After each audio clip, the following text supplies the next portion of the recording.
Africa historically, sub-Saharan Africa, has been fundamental to the global prosperity of the advanced countries. Okay? And Africa had a role to play. It has a role as a raw material producer. We will not allow sub-Saharan Africa to escape that. Okay, we do everything to keep sub-Saharan Africa where it is, also impoverished. It's absolutely vital for the prosperity of everyone else. So let's get clear about that. Hey, call me Louis. This is my sport. Louis Sports.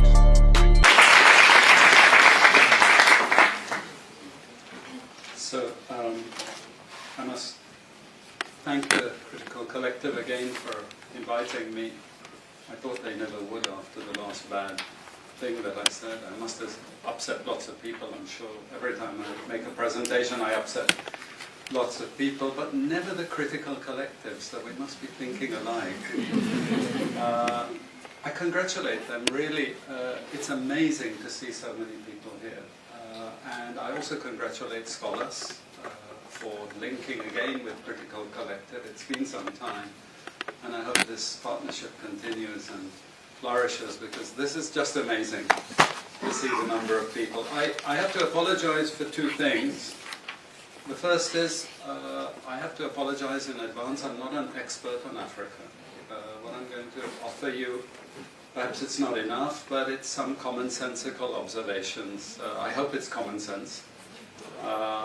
But sometimes it's better not to be an expert, you know, to be able to see things from slightly afar. The second thing is, I'm wearing the wrong trousers.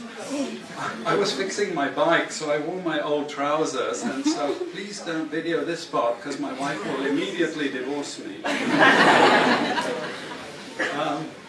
Okay, so what I'm going to try and do is just give you some charts and a couple of tables, just to paint a little bit of a picture that you already know.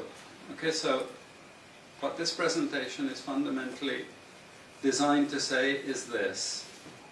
Africa historically, sub-Saharan Africa, has been fundamental to the global prosperity of the advanced countries. Okay? And Africa had a role to play. It has a role as a raw material producer. We will not allow sub-Saharan Africa to escape that. Okay, we do everything to keep sub-Saharan Africa where it is, also impoverished. It's absolutely vital for the prosperity of everyone else. So let's get clear about that. Okay, and this means all the economic structures, all the global institutions, and the economics we teach everyone is all designed to keep Africa exactly where it is. And whether it is Europe or US or now China, it's always the same. We need Africa to be impoverished, because we need those raw materials and we need them dirt cheap. Okay, so that's the message. It doesn't mean to say that there's nothing Africans can do. Of course there is. Okay, but this is the opposition that they're fighting. This is what it's about. Because if Africa does do something different, I assure you living standards of all those in Europe and North America and Asia is going to fall. Okay? And that is a big price to pay. I assure you that the West is not going to allow that without a big fight. Okay, so this is what it's fundamentally about. What I want to show you is how these structures are operating. It's just 20 minutes, so we can't do very much, but just to give you a little bit of an idea. And why I keep the ideology part there is because we are part of the producers of ideology. At universities and academic institutions, we are complicit in this whole enterprise. Okay, so the job of many Western academics is to convince Africans they have to keep doing what they're doing. Okay? And to show them it's your fault that you're poor. It's not our fault. It's your fault that you're poor. You know? So This is what we do in academic institutions, and I want to show that as well. Let me just start. This is what it's basically about, so you know what it's about. But I want to just show you the extent to which Africa is specializing in the production of raw materials and basic agricultural goods. We know the basic forces that have caused this underdevelopment. We know it's colonization. I will not discuss that very much because my colleague speaker is going to go into some aspects of this. But I do want to discuss the global economic structures, the global financial institutions, and economic ideology, briefly, to give you a flavor of those. Let me start with this. You can't really see it so easily, but if those of you who are interested, you want the PowerPoint, I'm sure we can make it available to you. But the thing that you really need to see is the top line. Okay? And the extent of dependency is captured by this statistic at the top. Okay? And you compare it with all other income groups, and what you see is essentially in that one statistic how dependent sub-Saharan Africa is on raw material production. Okay? This is the very heart of what makes sub-Saharan Africa beat. Okay? Here, just to have a look at one very important additional statistic, with all this export coming from sub-Saharan Africa, how much does sub-Saharan Africa account for in terms of global trade value?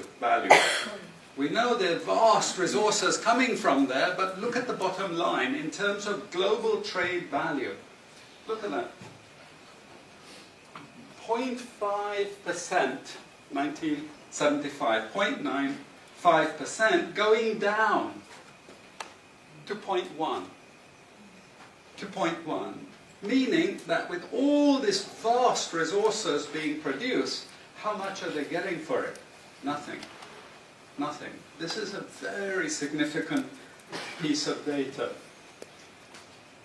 Then I just want to show you what has happened to sub-Saharan Africa, because what we know, and from all studies, no country ever develops without manufacturing. Okay, producing raw materials will not take you anywhere. Producing basic agricultural goods will not take you anywhere. And let's have a look at how much manufacturing activity takes place in sub-Saharan Africa. We can look over the last 15 odd years, 15, 20 years. And we see manufacturing has actually declined as a percentage of the total. This is percentages of total production in sub-Saharan Africa. How much of it is accounted for by manufacturing? So this figure here is 17% of the total. Most of the rest, when we talk of industry, it includes manufacturing, but the bulk of it is mining. Okay? Raw material extraction. This is the bulk of it. And here we see actually raw material extraction has stayed the same. What has caused industry to fall is the fall in manufacturing production. This is deliberate because we will never, as Western economists, as Western policymakers, we cannot afford to allow Africa to industrialize and start producing manufactures. Okay, so we will do everything to stop that. And I'm going to show you how we actually block that. It's obvious in certain ways, but it's less obvious in other ways.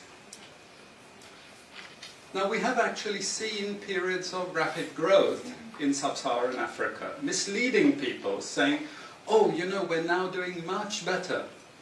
And this has happened recently.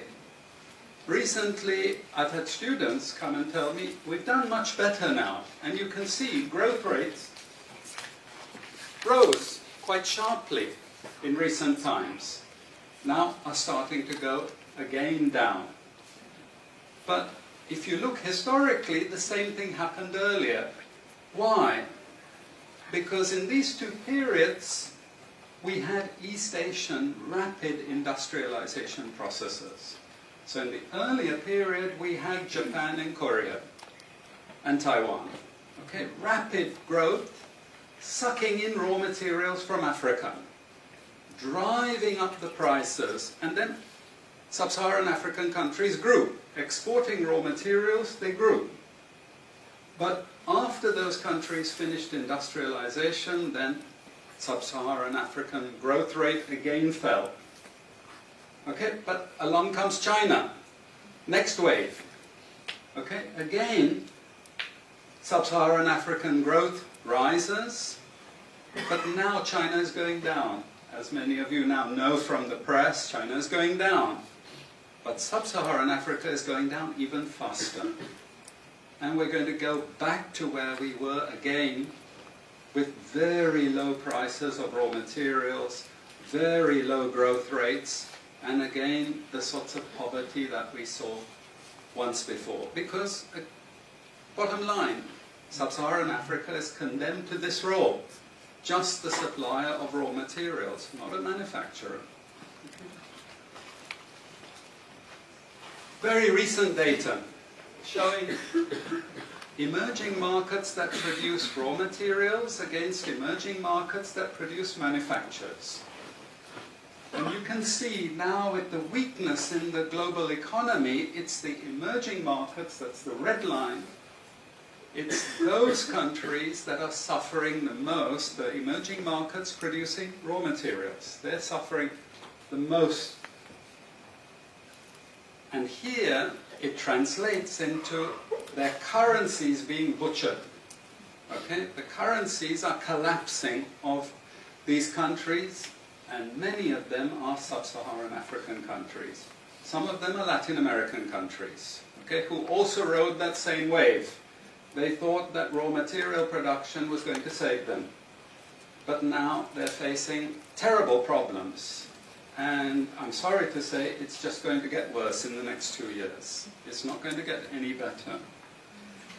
And this is what it does in terms of gross domestic product. It's the blue line you should look at. It's the blue line compared with the red line. And what we know is that blue line is really going to go down sharply in the next 2 years. Okay, so relative to the rest of the world, sub-Saharan Africa is going to suffer. Again, why? Because it's condemned to this raw material production. This is basically why. How is it condemned to that? Well, the first and most important is the economic structures. After colonization ended, we needed new structures to keep these countries where they were. Okay? And the first of those is aid. Okay? We give them aid. Aid for what? Actually, we give them aid to keep repressive regimes in power. That's all. Okay? We're not giving them aid for much more, except a little bit of infrastructure to make sure those raw materials get to the ports and aren't gotten out of the ground. But for the most part, we give repressive regimes money and power and guns to keep that system going. This is what it's fundamentally about. All the hypocrisy about transparency and democracy and bullshit like that, it's all bullshit. You know? And at least the Chinese don't enter into that bullshit. They say, we don't care about the whole political environment, we just give the money. Okay? And it's for raw material extraction, period. Okay? Number two, and this was a very important one, still is debt. I was telling some of my students today, was it today or yesterday, about Confessions of an Economic Hitman. You remember this? Have any of you heard of this one? Confessions of an Economic Hitman. It's a book written by John Perkins, who used to work for a very nebulous opaque bank. No one had ever heard of this bank, but it was formed in the 1950s by the IMF, the CIA, and the American State Department. And it had only one job: to lend money to developing countries that were raw material producers in order to indebt them. Once you are in my debt, I control you. Okay? And this bank had 4,000 employees. But no one ever heard of this bank, you see. But it would go to country after country offering loans. And if the president did not accept the loan, they were killed. And he gives two examples of presidents who were killed when they did not accept the loan. You see, the lending is also very important to trap the country. It's very important. It's part of that process. I teach in Suriname. And Suriname in recent times had a huge foreign exchange reserve. So big they didn't need to borrow money. And then one of my students who was very high up in government, he said, you know, the IMF is trying to convince us to borrow money from foreigners. Why? I thought, duh, you know, sorry about this, but, you know, this is the game. And in the end, Suriname did borrow this money because the IMF said, if foreigners lend to you, then everyone will think Suriname is such a strong economy that foreigners are interested in lending to you. You understand?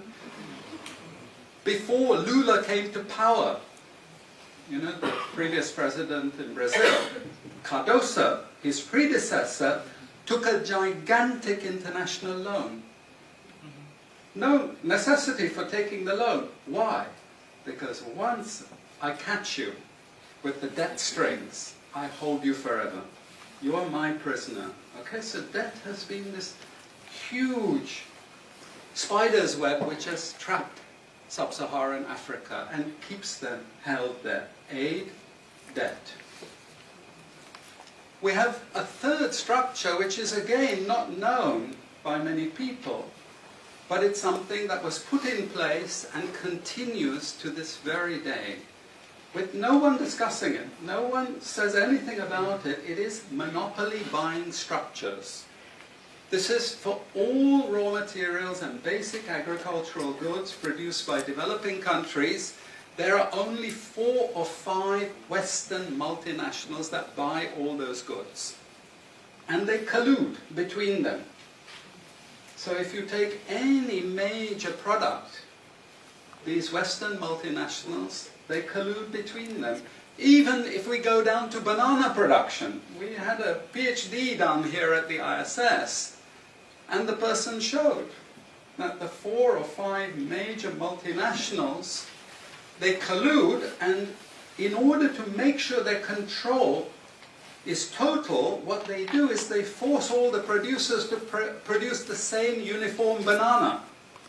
You know, the crap you buy in the West and has no taste at all. You go to any developing country, you know how a banana tastes, don't you? There's so many of them, lots of varieties, but we only market 1 or 2 types, so we have control, you see.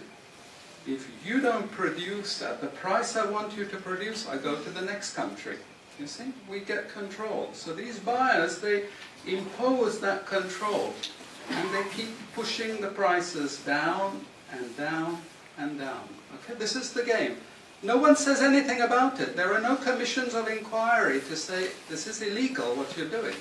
The WTO has nothing to say about this. But sorry to say, you know, if banana prices rose 10 times, especially for people like me who love bananas, okay, I'd protest. I like my living standards. Okay, it's the same with all the other raw materials, you see. We're all benefiting, we're complicit. We're actually complicit in this because we will protest and shout out if the situation ever changed. Okay, now we come to those international institutions. And I must tell you this, from the outset, don't think of them as wicked. IMF, World Bank, WTO. We always think evil creatures. Horrible. It's not. It's just economics. It's economic warfare. The rich declare war on the poor. It happens everywhere. It happens in a country. The rich control the government. Of course they do. You really believe you have democracy? Come on. You know, I mean, grow up. This is not about people living in democratic systems.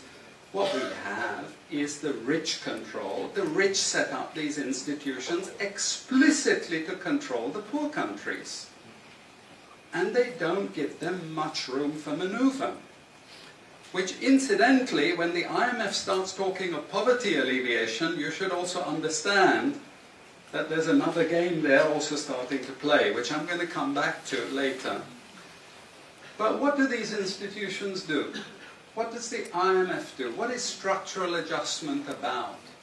It's about making sure countries keep producing what we want them to produce.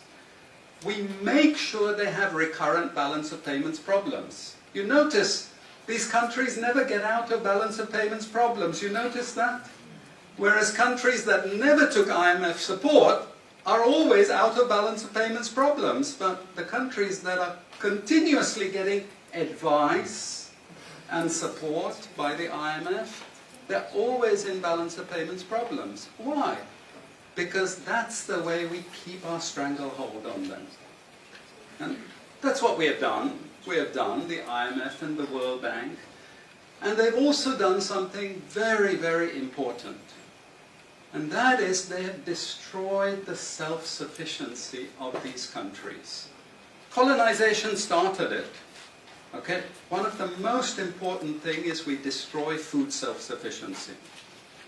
Okay? And the World Bank continued it. They forced most countries to eliminate all food subsidies and food support. Okay? Because once you don't produce your own food, I increase my control over you. How do we know this? Well, very funny thing happened some years ago. Not so funny, actually. It involved starvation of a large number of people in Malawi. Okay? Many of you could remember this because it was really tragic. But the Malawian finance minister, who was under terrible threat at the time, suddenly broke ranks and he said, well, you know why we had this famine? Because one of the conditions of the loan given by the World Bank was we destroyed all our grain surplus stocks. Why? Because remember, we want you dependent. 1970s, the US Senate, the US Congress said, we will not allow Latin America to produce their own food. We will start a strategy involving the IMF and the World Bank to destroy food self-sufficiency of Latin America. Then they will indeed be our true backyard. And that's exactly what they've done. Look at all the Latin American countries. Look at them. They used to be food self-sufficient, but they're no longer food self-sufficient. Now here comes the kicker. This is the beautiful part of it. I congratulate them. You know I admire them because they do it so well. Okay? I know it sounds really perverse. But we have now in the WTO something called the Agreement on Agriculture. Okay? You know what that Agreement on Agriculture states? It says, if you don't have any subsidies, you're not allowed to put these subsidies on food. But if you have subsidies and income support for food production, you can keep them. Who has all the subsidies and income support? US, Europe. The largest budgets in the world for supporting their farmers are Europe and US. But the World Bank and IMF have destroyed all those subsidies. You see, all those subsidies have been destroyed. And now we're telling these countries, you don't have subsidies, tough luck. You know? You see, we're keeping them dependent. We're keeping them on a string. I have 5 minutes, so I have to be choosy about what I say next. We have lots of examples in the WTO to really stop Africa industrializing. This is the crucial thing. We cannot allow them to produce manufacturers. It's not difficult. Trust me, it's not difficult. We need nationalist governments We need them committed to industrialization, and it won't take them a decade to move out from where they are. This is the fundamental point. It's not difficult. But this next round of the WTO is designed to block that.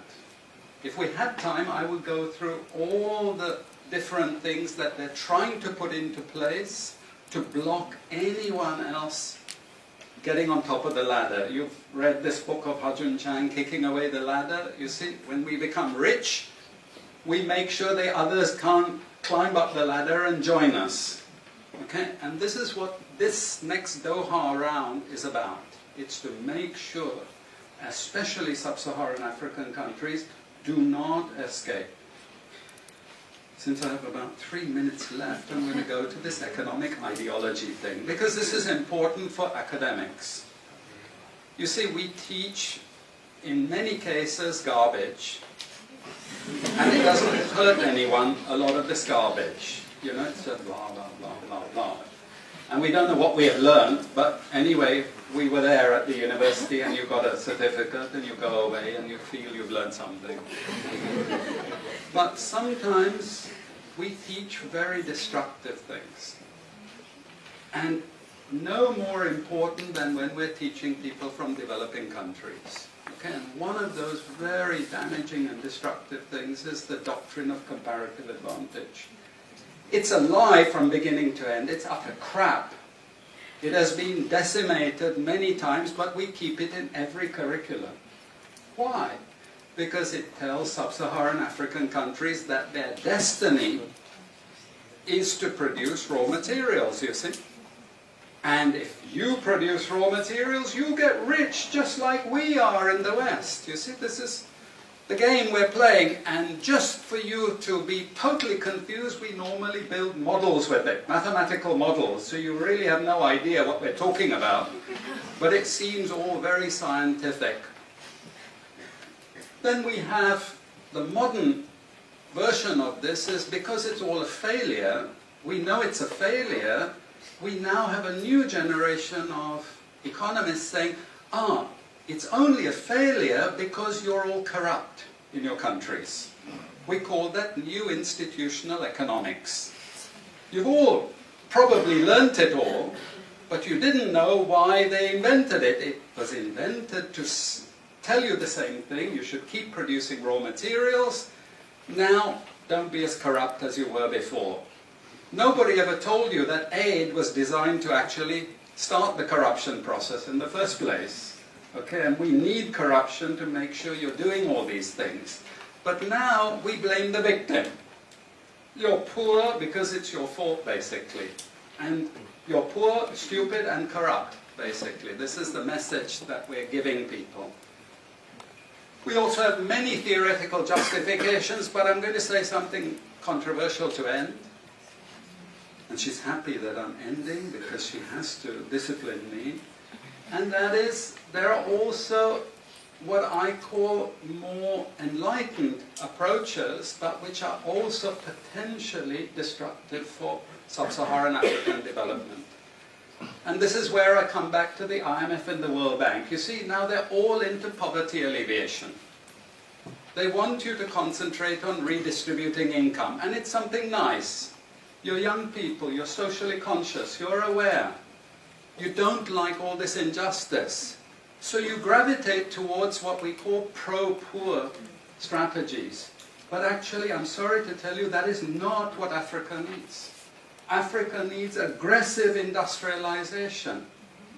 When China was a communist country and we had equal distribution, who feared China? Who took them seriously? They weren't even the size of the Netherlands. But today, I can't open an internet site, I can't open a magazine, I can't open a newspaper without China, China, China, China. And we know what has built China. It's not socialism or communism, it's capitalism, guys.